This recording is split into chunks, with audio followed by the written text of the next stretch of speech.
So, Libra, Sun, Moon, Rising, Venus, Cross Watchers. Ito na po yung reading ninyo para sa buwan ng February. Pero itong reading naman na ito timeless, kaya kahit lumagpas naman yung buwan ng February, as long as nakarating sa iyo itong reading na ito. Ayan. Tingnan na natin ano yung mga ganap, mga posibleng parating, mga dapat mong malaman, mga messages para sa iyo. Dala-dala nitong reading na ito, Libra. Magpapasalamat ako, Libra, sa patuloy na pagmamahal, pagsuporta at palaging panonood ng mga readings ko. I'm forever grateful. Malaking tulong po yung lahat ng mga nag-subscribe, nag-like, follow, palaging nag-share ng mga readings natin, nag-join ng membership, nag-avail ng subscription, yung mga nag-avail ng private readings, yung mga nagsisend ng super thanks and stars. Regarding private readings naman, tignan nyo na rin yung mga nakasulat sa description or sa pinakadulo. Okay? Kayo po ang unang mag-message sa page ko. Yung link nasa description po. Kapag merong nag-add friend sa inyo na unang mag-message para mag-offer or manghingi ng kahit ano, hindi po ako yon. Mag-ingat kayo, yun yung mga gumagaya sa akin. Okay? Palagi ko pong inuulit-ulit yan. Ewan ko lang yung iba, bakit pa ulit-ulit ko nang sinasabi, hindi pa rin nila na-gets. Kahit hindi ko sabihin yun, guys. Alam nyo naman maraming fake ngayon. Tsaka never, yun yung palatandaan, never akong mag-a-add friend, magme-message. Yun yung pinaka-common sense doon, okay?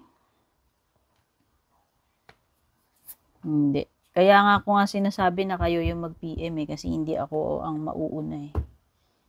Hindi ko kayo sasadyain para lang mag-offer ng kung ano-ano kasi hindi ko naman po gagawin talaga yun.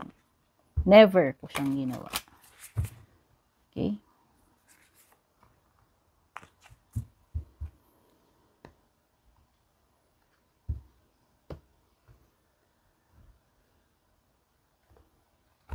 Uy, meron kang card ng closure, oh. Tapos meron kang New Moon in Pisces. Sorry naman, natadyakan ko yung stool dito sa paanan ko. Okay, may Pisces energy dito. Meron kang surrender to trust. Yung surrender to trust na yan, ito yung dapat mong i-give up or tanggalin para maalis yung blockage, no? Yan yung dapat mong i-surrender. Obviously, yun yung pinaka-title ng card.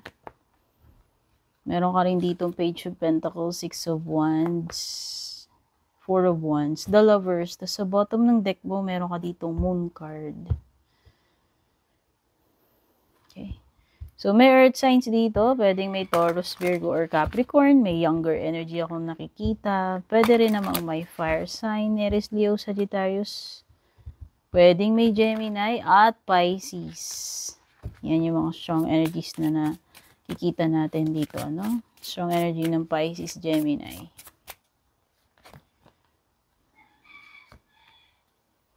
Pagdating sa mga love reading, pwedeng energy mo to, energy ng person na nasasagap mo. Yes, energy ng person na nasasagap ng cards. Start na tayo dito sa surrender to trust. Ano ba tong malaking blockage na kailangan mong i-surrender? So, surrender to trust daw. Trust yourself and your decisions. Don't be swayed by others, people's strong opinions about what to do. Take action and be confident that you have chosen the right path. Libra. Okay. Ikaw dapat ang nasusunod. Hindi yung mga sulsol nung kung sino-sino. May sarili kang discernment, may sarili kang disposisyon, opinion, at yun yung susundin mo. Hindi yung mga kung sinong mga Poncio Pilato dyan sa tabi-tabi na nagdidikta or magdidikta sa'yo dito. Or wag kang madaling masway sa mga sinasabi ng iba o yung mga opinion ng iba kasi baka may tendency na ganun eh. Yun yung dapat may surrender, Libra.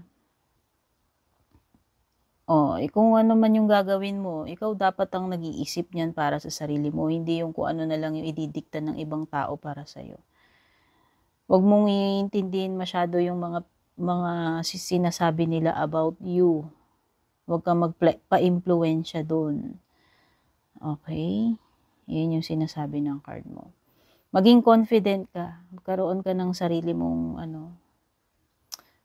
power. pagdating sa mga bagay na ito. At mukhang nasa tamang path ka naman daw. Ayan, oh. Kailangan mo lang mag-take action, maging confident. Okay? Huwag mong hayaang lituhin ka, malihis yung landas mo dahil lang sa mga sinasabi ng iba, opinion ng iba. No? Hindi yun ang importante. Yun yung sinasabi ng card mo. Some of you, magkakaroon na kayo ng closure ngayong February. Ano man itong closure na to. Sa sarili mo man ito, sa connections mo, whether sa family, sa friendship, or sa romantic connection, magkakaroon na ng pagtatapos.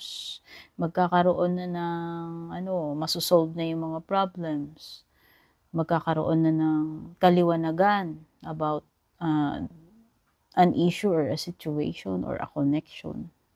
Okay? And finally, closed chapter na ito. Okay? O ano man yung closure na yan. Magkakaroon na ng confirmation ng ending ng katahimikan dito sa closure card mo na to. Meditate and contemplate daw, Libra. Kaya nga ito huwag ka muna magpa-distract sa sinasabi ng ibang tao. So, kailangan mong gamitin yung, sabi ko nga, yung sarili mong talino, discernment, intuition. Ngayong February, ayan nun, you need to meditate and contemplate. Kailangan maging clear, i-clear mo yung mga energies mo, i-ground mo yung sarili mo, i-center mo yung sarili mo. Huwag kang makinig doon sa mga background noises. Sundin mo yung guidance ng iyong angel, sundin mo yung guidance ng iyong soul or your higher self or your intuition this February. Pisces is about intuition okay? So, you need to meditate and contemplate about something. It could be na merong importanteng decision to make o kung ano man ito, something that will come up na kailangan mong ikalma yung isip mo. Sabi ko nga, i-remove mo yung mga background noises at pakinggan mo yung yung inner guidance. Importante na hindi ka magkamali siguro, kaya mag-meditate and contemplate ka.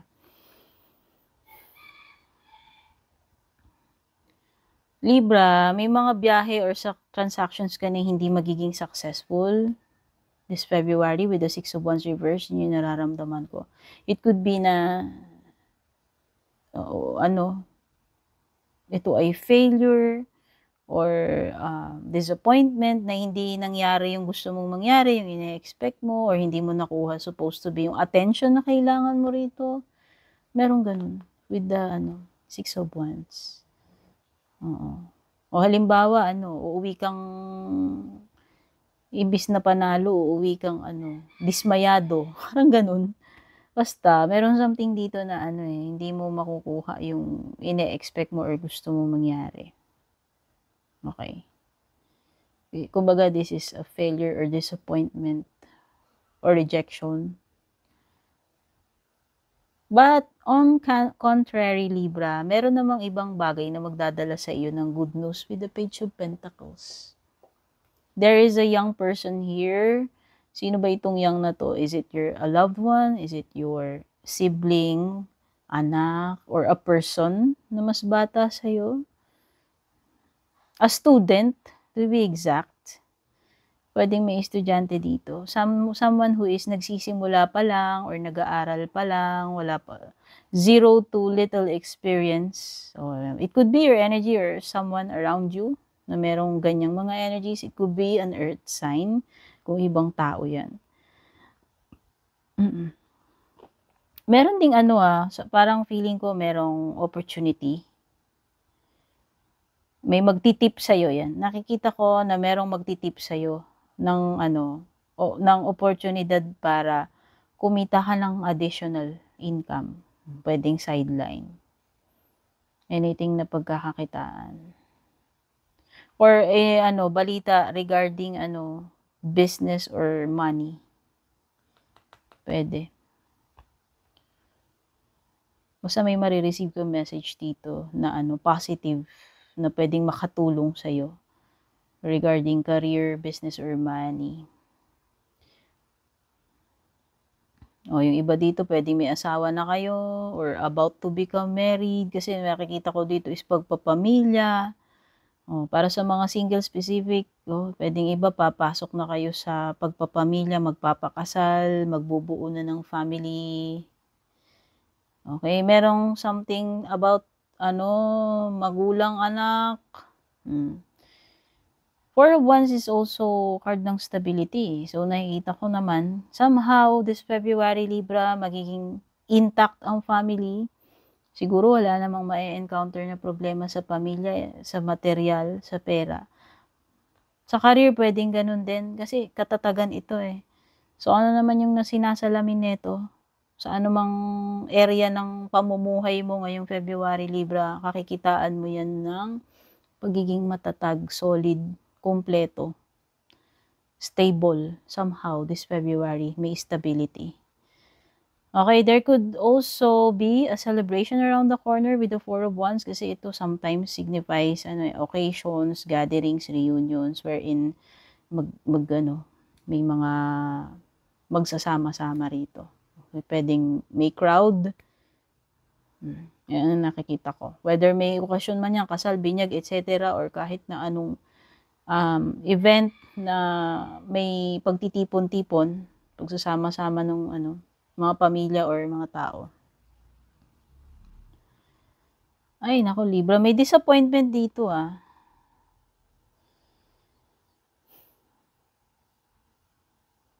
Merong marireject with the lovers. Yun yung nafe-feel ko. Kasi lovers is about decision making at pagpili eh.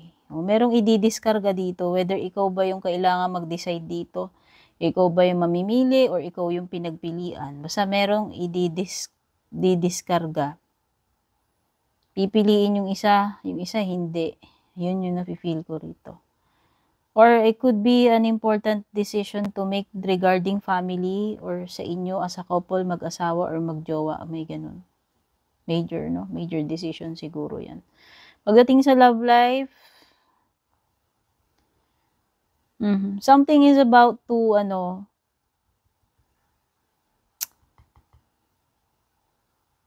to be revealed with the moon card here. Sabi ko nga, magkakaroon na ng closure magkakaalaman na rito, no? So, yan. Merong something dito na mabibigyan na ng clarity sa wakas, Libra. Sa love life mo, ito yung mga cards dito, pwedeng energy mo to, energy ni person. Bahala na kayo ha, hindi ako psychic. Okay? Hindi lahat makaka-relate dito, general reading lang to. Ayan talaga yung proposal, Libra. Sabi ko nga yung mga iba dito specific na hindi pa nakakapangasawa or nakakahanap ng dawan, ito na yun. May engagement or marriage na paparating. May offer sa'yo itong person mo. Whether ito ay offer ng pagpapakasal, engagement, pakikipagbalikan, or nililigawan. Basta parang ganun. Ayan, no, surprise talaga, May energy dito ng person na luluhod. Uy, will you marry me? Yun yung naaamoy ko rito. Specific will you marry me? Proposal. Aalukin ka na nitong magsama, magpakasal. Yun yung nakikita ko, or mag-start ng family. Ito, may meet up dito, Libra, itong February. Siguro makikipagtagpo sa'yo to, makikipagkita na kung LDR man kayo or hindi, may pagtatagpo. Meron kayo ditong lugar na doon kayo pasikretong magtatagpo nitong person na to, or doon kayo laging nagtatagpo. Pero yung iba sa inyo, hindi laging happy Ito merong heartbreak dito. May disappointment. Pero this is something daw nalilipas, Libra. Ano man itong ma-encounter mo na heartbreaking situation sa inyong dalawa ni person this February. Huwag kang mag-alala. Lilipas at lilipas din yan. Pwedeng ang indication niya na yes, mabobroken heart ka, pero alam mo yun, maaayos din siya eventually. So, nakakaamoy ako guys na nag-iihaw ang bango. Hindi ko alam saan galing yun. Parang alam mo yung inasal or barbecuehan. Tignan na pa natin yung mga paparating sa Libra. Ayan, tumalsik na siya. Meron kang tower, staff, rose.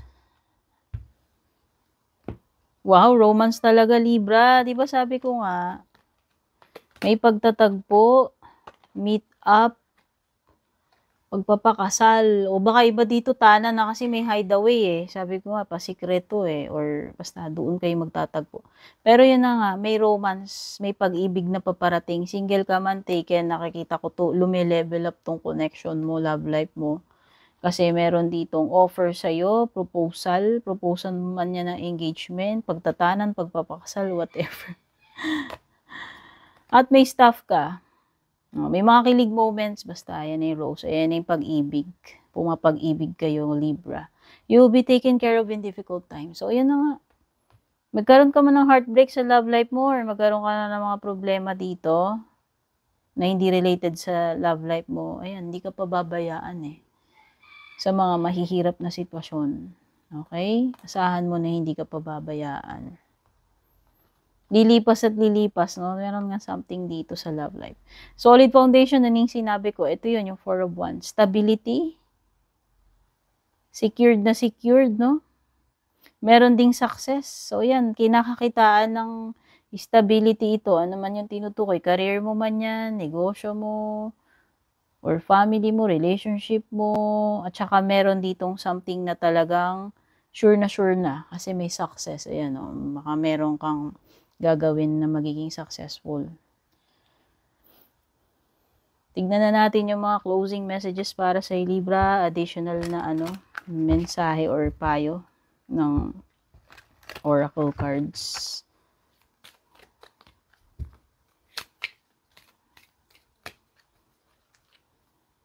Tatlo, kukunin natin. Una-una, get more information daw, Libra. Ibig sabihin, huwag kang tumigil dito sa knowledge mo, anumang information na meron ka. Pwedeng hindi pa sapat yan, kailangan mo pang, may mga iba pang details na kailangan mong malaman, i-research mo, ikaw mismo. Alamin mo sa sarili mo. Do your homework, do your research. And choose a new direction, yung iba sa inyo, baka may iba may pagbabago ng direksyon, paglipat sa ibang lokasyon, sa career mo man yan, sa tirahan or sa ginagawa mo, sa takbo ng ng buhay mo. May pagbabago ng direction So expect mo na yan in all aspects. In general, it could be related to your career, pwede ring hindi. Sabi ko nga, pwedeng sa relationship, sa sarili mo. Perfect timing, ayan na. Ito na, February. I guess ito yung maswerte o magandang pagkakataon para sa'yo, Libra. Mukhang everything seems perfect. No? Kumbaga, things fall into place. Ito na yung moment na successful, masaya. Ito na yung timing na hinihintay mo or signal na hinihintay mo kung nagtatanong ka. Ito na yung best time para sa kung ano man yan tinutukoy dyan. Okay, Libra, yan na yung reading mo. Sana makatulong sa'yo. Take care, God bless, and babush. And kung balak nyo pong mag-book or mag-inquire ng personal readings ko, basahin nyo lamang po itong nakasulat sa screen or yung nakalagay sa description.